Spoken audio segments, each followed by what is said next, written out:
दोस्तों, बांग्लादेश में सत्ता परिवर्तन को अभी पूरा 1 महीना भी नहीं हुआ है और कल ही खबर आई है कि मालदीव में सरकार ने सत्ता परिवर्तन का एक षड्यंत्र नाकाम कर दिया है।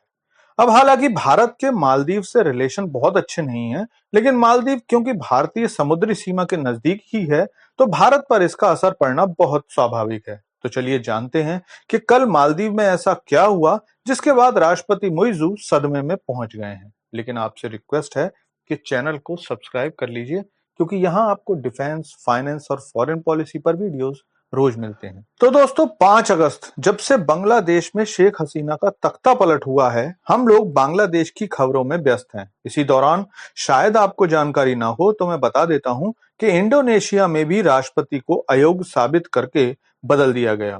बांग्लादेश और इंडोनेशिया, इन दोनों घटनाओं में अदालतों के कारण ही सत्ता परिवर्तन हुए। और अब एक और भारतीय पड़ोसी मालदीव से खबर आई है कि वहां पर भी सत्ता परिवर्तन की कोशिश की गई, लेकिन राष्ट्रपति मुइज़्ज़ू के अनुसार इस कोशिश को नाकाम कर दिया गया।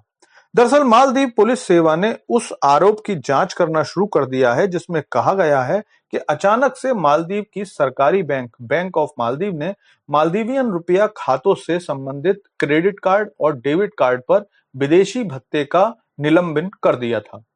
इस खबर के सामने आने के बाद पूरे आर्थिक जगत में अफरा तफरी मच गई। माना यह गया कि यह सारा कुछ मालदीव की विपक्षी पार्टी मालदीवियन डेमोक्रेटिक पार्टी के कारण हुए।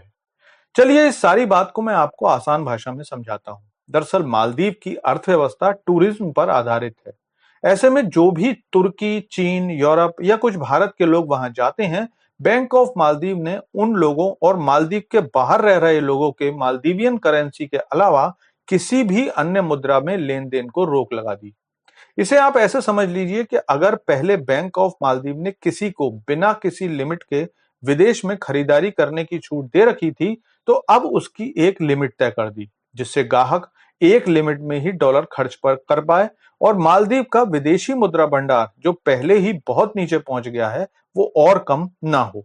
सरकार के अनुसार इस सारे घटनाक्रम पर जब विपक्षी मालदीवियन डेमोक्रेटिक पार्टी एक प्रेस कॉन्फ्रेंस कर रही थी, उसी समय हजारों सोशल मीडिया अकाउंट से ये ऐसा प्रचारित किया गया कि मालदीव की सरकार पूरी तरह से विफल हो गई है और जनता से ये आह्वान किया गया कि मुइज़्ज़ू सरकार को उखाड़कर फेंकने के लिए सड़कों पर आ जाएं।